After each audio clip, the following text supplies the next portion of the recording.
এক খ্যাপাটে পাগলা হিটম্যান যে টাকার বিনিময়ে মাফিয়া কিলিং করে থাকে। বলা হয় তার ভয়ে নাকি পুরো আন্ডারওয়ার্ল্ড থরথর করে কাঁপত। কিন্তু একদিন ভুল করে সেই মাফিয়ার স্ত্রী ও সন্তানকে কেউ মেরে ফেলে। ভাই রে ভাই, এরপর সেই হিটম্যান এতটাই ভায়োলেন্স হয়ে পড়ে যে ২৪ ঘন্টায় পুরো শহরে তাণ্ডব চালিয়ে বাঘা বাঘা মাফিয়ারাও প্যান্ট ভিজিয়ে দেয়। সম্পূর্ণ ভিডিও জুড়ে এমন সব অ্যাকশন থাকছে যা মুভিটাকে টপ লেভেলে নিয়ে গেছে। আজকে আপনাদের সামনে হাজির হয়েছি 24 আওয়ার্স টু লিভ মুভিটা নিয়ে। তো চলুন ঝটপট একটি লাইক দিয়ে শুরু করি আজকের গ্যাং কিলিং মিশন।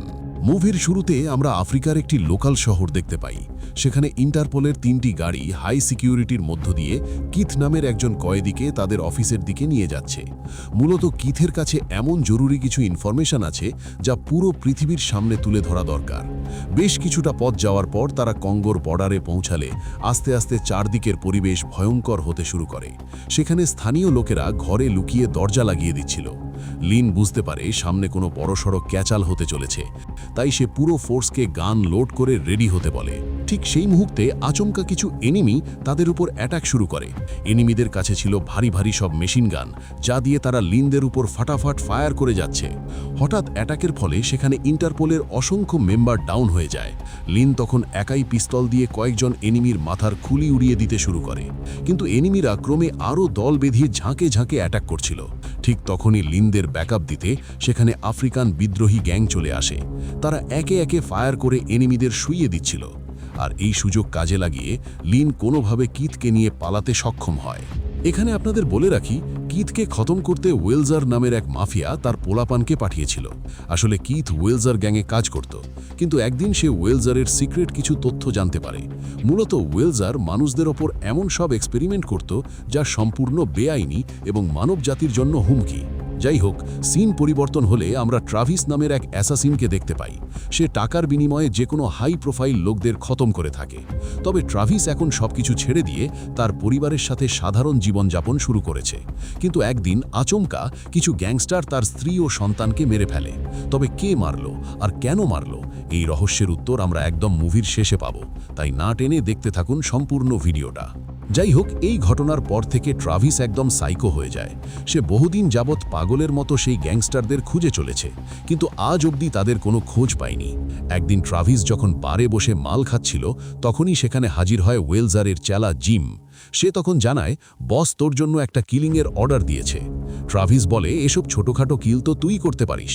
কিন্তু জিম জানায় এবারের অর্ডার অনেক হাই প্রোফাইল, কারণ এই মিশনে ইন্টারপোলের আন্ডারে থাকা কিথকে খতম করতে হবে। যদি এই মিশন সাকসেস করতে পারিস, তোকে এত টাকা দেওয়া হবে যা দিয়ে আরামসে বাকি জীবন কাটাতে পারবি। জিমের মুখে এই কথা শুনে ট্রাভিস অর্ডার কনফার্ম করে দেয়। প্ল্যান মাফিক ট্রাভিস লিনের বাসায় আসে, কিন্তু লিন বাসায় না থাকায় ট্রাভিস লিনের ছেলের ফোন হ্যাক করে তার লোকেশন বের করে। এরপর সোজা চলে যায় লিনের সামনে। বিভিন্নভাবে ফাঁদে ফেলে সে লিনের দৃষ্টি আকর্ষণের চেষ্টা করতে থাকে। একসময় ধীরে ধীরে তাদের মধ্যে একটা বন্ধুত্বের সম্পর্ক তৈরি হয়। কিন্তু যখনই ট্রাভিস লিনকে মারতে যাবে, তখনই ট্রাভিসের লিনের সেই ছোট ছেলের কথা মনে পড়ে। ঠিক এরকমই একটা ছেলে তার নিজেরও ছিল। এসব ভাবতে ভাবতে ট্রাভিস লিনকে না মেরেই বাইরে চলে আসে। ফোনে যখন জিম বিষয়টা জানতে পারলে ভীষণ রেগে যায়। এর মাঝে লিন সেখানে চলে আসে এবং ট্রাভিসের সব কথা শুনে ফেলে। ট্রাভিস তখন বাধ্য হয়ে লিনের ওপর অ্যাটাক করে বসে। লিন তখন একটি গাড়ির পেছনে ব্যাকআপ নেয়। এরপর সুযোগ বুঝে ট্রাভিসের পেছনে গিয়ে ডুম করে ফায়ার করে তাকে মেরে ফেলে। কি ভাবছেন, পাগলা অ্যাসাসিন মারা গেলে মুভি শেষ? ভাইরে ভাই, খেলা তো মাত্র শুরু। একটু পর কিছু লোক এসে ট্রাভিসের লাশ তুলে নিয়ে যায়। সিন পরিবর্তন হলে দেখা যায় অপারেশন থিয়েটারে ট্রাভিস পাগলের মতো ছটফট করছে। আসলে ওয়েলজার তার সেই কুখ্যাত ওষুধ দিয়ে ট্রাভিসকে 24 ঘন্টার জন্য জীবিত করেছে, যাতে তার কাছ থেকে লিনের সমস্ত ইনফরমেশন পেতে পারে। ট্রাভিস জীবিত হওয়ার পর যখন কিথ এবং লিনের লোকেশন জানিয়ে দিলে, ওয়েলজার ডক্টরকে আদেশ করে ট্রাভিসকে আবারও শাটডাউন করে দিতে। তবে আমরা তো জানি ট্রাভিস একজন পাগলা হিটম্যান, তাকে আটকাবে কারো বাপের ক্ষমতা নাই। সেই মুহূর্তে চাকু তুলে সেখানে ডক্টরদের কচু কাটা করে বাইরে চলে আসে। তবে বাইরে ওয়েলজারের অসংখ্য চেলাপালা কড়া গার্ড দিচ্ছে। ট্রাভিস তখন একে একে গার্ডদের ফায়ার করে ডাউন করে দেয়। তার কাছে সময় খুব কম, কারণ ২৪ ঘন্টার মধ্যে লিন ও কিথকে রেস্কিউ করে তারপর ওয়েলজারকে খতম করতে হবে। অন্যদিকে দেখানো হয় লিনকে। সে রিপোর্টারদের ডেকে কিথের ইন্টারভিউ নিতে শুরু করে। কিথ জানায় সে একসময় রেড মাউন্টেন কোম্পানির মালিক ওয়েলজারের হয়ে কাজ করত, কিন্তু একদিন সে দেখতে পায় এই রেড মাউন্টেন কোম্পানি অন্যায়ভাবে আফ্রিকান মানুষদের বন্দি করে এক্সপেরিমেন্ট চালাচ্ছে। তাদের এক্সপেরিমেন্টের ফলে অসংখ্য নিরীহ মানুষ তাদের জীবন হারিয়েছে। এমনকি যারা এক্সপেরিমেন্টে মারা যেত, ওয়েলজার তাদের লাশ পুড়িয়ে সমস্ত প্রমাণ লোপাট করে থাকে। এদিকে দূরে উঁচু বিল্ডিং থেকে একজন স্নাইপার লিনদের ওপর কড়া নজরদারি করছিল। একটু পর লিনের সন্দেহ হলে সে যখন জানালার কাছে আসে, তখনই তার চোখে পড়ে সেই স্নাইপারকে। এদিকে স্নাইপার যখন বুঝে ফেলে তার লোকেশন ট্র্যাক করে ফেলেছে, সে তখন কিছু বুঝতে না পারার আগেই দ্রুত অ্যাটাক করে বসে। প্রথমেই এক শট মেরে সাংবাদিককে উড়িয়ে দেয়। ভাইরে ভাই, শটটা জাস্ট দেখার মতো ছিল। লিন তখন সবাইকে বলে তাদের মাথা নিচু করতে, কারণ মাথা ওপরে তুললেই সেই স্নাইপার তাদের হেডশট দিয়ে ডাউন করে দেবে। মূলত এই স্নাইপার ম্যানটি ছিল জিম। আসলে ট্রাভিস মিশনে ফেল করায় এবার জিমকে পাঠানো হয়েছে কিথকে সাফাই করবার জন্য। কিথ তখন সেখানে একটি ভিডিও রেকর্ডার দেখতে পেলে সেখান থেকে মেমোরি বের করে নিজের কাছে রেখে দেয়। এদিকে জিম লাগাতার একে একে ফায়ার করে সেখানকার পুরো এরিয়া একদম তছনছ করে দেয়। একটু পর পরিবেশ শান্ত হলে জিম তার পুরো স্কোয়াডকে নির্দেশ দেয় লিনদের চারদিক থেকে ঘিরে ফেলতে। অর্ডার পেয়ে জিমের চেলাপেলা বিল্ডিংয়ের ভিতরে ঢুকে লিনদের উপর ফায়ার করতে শুরু করে। এদিকে লিন কোনোভাবে ব্যাকআপ নিয়ে কিটকে বের করার চেষ্টা করছে। এমন সময় জিমের কিছু পোলাপান পিছন থেকে লিনদের উপর অ্যাটাক করতে আসে। ঠিক তখনই একটি গাড়ি সোজা তাদের উড়িয়ে দেয়। আমরা তখন খেয়াল করি সেই গাড়িতে স্বয়ং ট্র্যাভিস ছিল। লিন ট্র্যাভিসকে জীবিত অবস্থায় দেখে অবাক হয়ে যায়, কারণ সে তো নিজের হাতে তাকে মেরেছে। তবে ট্র্যাভিস জানায় এখন কথা বলার সময় নেই। সে দ্রুত তাদেরকে গাড়িতে তুলে সেখান থেকে পালাতে শুরু করে। তবে জিমির আরও কিছু পোলাপান তাদের পিছু নেয়। শুরু হয়ে যায় ট্র্যাভিসের সাথে তাদের দুর্দান্ত চেসিং। এখানে আমরা দেখি ট্র্যাভিসের ড্রাইভিং স্কিল ছিল মাস্টার ক্লাস। জিমির চালারা তার সাথে চেসিংয়ে না পারায় এবার বন্দুক দিয়ে ফায়ার করে ট্র্যাভিসের গাড়ি ঝাঁঝরা করে দেয়। রাস্তায় এরকম ক্যাচাল দেখে কিছু পুলিশও তাদের পিছনে পড়ে যায়। এমন সময় জিমের কিছু চালা যখন তাদের গাড়ির কাছে চলে আসে, লিন তখন তার পিস্তল দিয়ে একে একে সবাইকে সাফাই করে দেয়। অন্যদিকে ট্র্যাভিস বাকিদেরকে ফাঁদে ফেলে পুলিশ এবং তাদের গাড়ির মধ্যে অ্যাক্সিডেন্ট করে দেয়। ফলে সেখানেই জিমির সমস্ত পোলাপান মারা পড়ে। এসব দেখে সবাই যখন স্বস্তির নিঃশ্বাস ফেলবে, ঠিক তখনই একটা বুলেট এসে কিথের বুক ফুটো করে তাকে নকডাউন করে দেয়। আর এই মারাত্মক শট নিয়েছিল দূরের এক ফ্লাইওভার থেকে জিমি। গাড়ি থামালে দেখা যায় কিথের অবস্থা খুবই খারাপ। তার শরীর থেকে প্রচণ্ড ব্লিডিং হচ্ছে।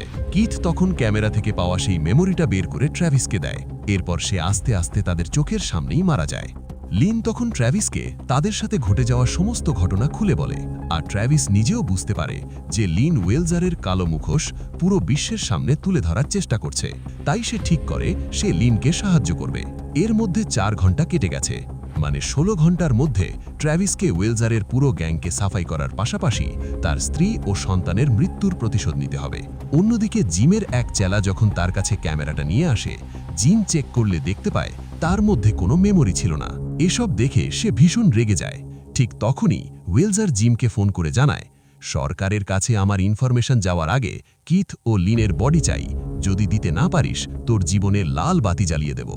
জিম তখন তার চেলাদের পাঠিয়ে দেয় লিনের ছেলেকে কিডন্যাপ করার জন্য, কারণ তার ছেলেকে বন্দি করলে লিন খুব সহজেই তাদের কাছে ধরা দিবে। কথা মতো জিমির কিছু চেলা তখন লিনের বাসা গিয়ে তার ছেলেকে কিডন্যাপ করে নিয়ে আসে।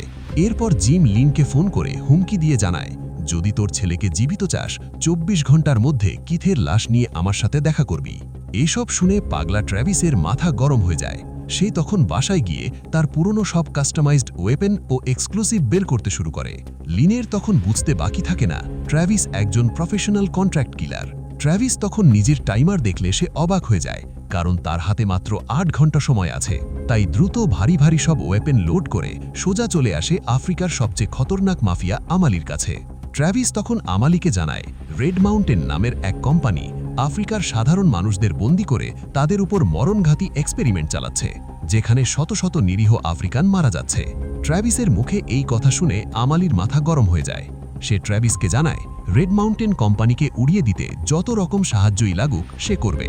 এরপর সিন পরিবর্তন হলে আমরা দেখতে পাই ট্র্যাভিস এবং ওয়েলজারের পোলাপানের মাঝে একটা ডিল হচ্ছে, যেখানে ওয়েলজার লিনের ছেলেকে ফিরিয়ে দিবে, পরিবর্তে ট্র্যাভিস কিথের বডিসহ সেই রেকর্ড ফাইল দিবে। ডিল অনুযায়ী ট্র্যাভিস সব দিলেও ওয়েলজারের চালা পোল্টি মেরে বসে। তারা উল্টো ট্র্যাভিসকে গান পয়েন্ট করে। এসব দেখে আমালির সমস্ত পোলাপান ধারালো সব অস্ত্র নিয়ে তাদের চারদিক থেকে ঘেরাও করে। ট্র্যাভিস জানায়, আশেপাশে যাদের দেখছিস প্রত্যেকের পরিবারের কেউ তোদের এক্সপেরিমেন্টে মারা গেছে, এখন তারা অপেক্ষায় আছে তোদের খেয়ে দেওয়ার জন্য। ওয়েলজারের চেলার প্যাক শুনে আমালির মাথা গরম হয়ে যায়। কথা শেষ না হতেই আমালি হেডশট মেরে একজনকে টপকে দেয়। তখন শুরু হয় দুই পক্ষের মাঝে তুমুল লড়াই। অন্যদিকে ওয়েলজারের চালারা বন্দুক দিয়ে আমালির পোলাপানকে শুট করতে থাকে। ভাইরে ভাই, এর মধ্যে একজন আবার রকেট লঞ্চার নিয়ে আসে। এসব দেখে ভয়ে তখন ওয়েলজারের চালারা পালাতে শুরু করে, কিন্তু তার আগেই আমালির পোলাপান লঞ্চার মেরে তাদের উড়িয়ে দেয়। পুরো গ্যাংকে সাফাই করে সেখান থেকে লিনের ছেলেকে রেস্কিউ করতে সক্ষম হয়। ট্র্যাভিস তখন দেখতে পায় তার হাতে মাত্র আধ ঘন্টা সময় আছে, তাই সে ওয়েলজারের একজন চালাকে জিম্মি করে তার ডেরায় চলে আসে। অন্যদিকে ওয়েলজার সিসি ক্যামেরায় ট্র্যাভিসকে দেখে অর্ডার দেয় তাকে খতম করার জন্য। সেখানের গার্ডরা তখন ট্র্যাভিসের গাড়ির উপর ব্যাপক গুলি চালাতে শুরু করে, কিন্তু ট্র্যাভিস তার প্ল্যানিং মতো গাড়িটা সোজা ওয়েলজারের বিল্ডিংয়ে ঢুকিয়ে দেয়। ওয়েলজারের পোলাপান যখন ট্র্যাভিসকে ধরতে আসে, ঠিক তখনই সেই গাড়িতে লুকানো বোমা বিশাল বিস্ফোরণ করে সব গার্ডদের ডাউন করে দেয়। আসলে ট্র্যাভিস বাসা থেকে বের হওয়ার সময় যে এক্সক্লুসিভগুলো নিয়েছিল সেগুলো এই গাড়িতে রেখে দিয়েছে।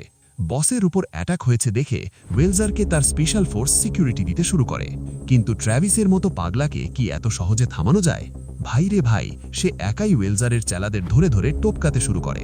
যারা সামনে আসছে তাদের চাকু দিয়ে ফালা করে দিতে থাকে। ওয়েলজার এতক্ষণে বুঝে গেছে ট্র্যাভিসের সাথে লড়াই এসে পারবে না, তাই দ্রুত ব্যাকআপ হেলিকপ্টার কল করে তাকে রেস্কিউ করার জন্য। এদিকে ট্র্যাভিস পুরো বিল্ডিংয়ে তার তাণ্ডব লীলা চালিয়ে যাচ্ছে। গার্ডরা চারদিক থেকে অ্যাটাক করলেও কোনোভাবে ট্র্যাভিসকে থামানো যাচ্ছে না। একজন তাকে পিছন থেকে অ্যাটাক করলে ট্র্যাভিস একটা কলম তুলে তার ঘাড়ে সিলমোহর বসিয়ে দেয়। এরপর সে একে একে সব গার্ডদের খেয়ে দিয়ে সোজা ওয়েলজারের সামনে হাজির হয়। এর মধ্যে ওয়েলজারের হেলিকপ্টার চলে আসলে সে তখন পালানোর চেষ্টা করে, তবে ট্র্যাভিস তার পায়ে গুলি করে তাকে আহত করে দেয়। এরপর যখন তার মাথায় হেডশট দিতে যাবে, এমন সময় সে বলে ওঠে, তোমার স্ত্রী ও সন্তানকে জিম মেরেছে। এই কথা শুনে ট্র্যাভিস অবাক হয়ে যায়, কারণ সে জিমকে নিজের বন্ধু মনে করত। জিম তখন জানায়, ওয়েলজার আমার পরিবারকে বন্দী করে আমাকে বাধ্য করেছিল এই জঘন্য কাজ করার জন্য। এর মধ্যে ট্র্যাভিসের টাইমার শেষ হয়ে গেলে সে দুর্বল হতে শুরু করে এবং একটা পর্যায়ে ধীরে ধীরে মৃত্যুর কোলে ঢলে পড়ে। জিম তখন দ্রুত ওয়েলজারের দিকে গান পয়েন্ট করে, কারণ সে তার বন্ধুর অসমাপ্ত করা কাজ ওয়েলজারকে মেরে সম্পূর্ণ করতে চায়। কিন্তু ইতিমধ্যে সেখানে ওয়েলজারের ব্যাকআপ আর্মি সেখানে চলে এসেছে। তবুও জিম তার নিজের জীবন দিয়ে ওয়েলজারের চ্যাপ্টার ক্লোজ করে দেয়। পরবর্তীতে ওয়েলজারের আর্মি জিমকে মেরে ফেলে। আপনারা যদি জানতে চান সেকেন্ড পার্টে এরপর ট্র্যাভিসের সাথে কি ঘটেছিল, তাহলে দ্রুত 500 লাইক কমপ্লিট করে দিন। আর কেমন লাগলো আজকের মুভির এক্সপ্লেনেশন অবশ্যই কমেন্ট করে জানাবেন।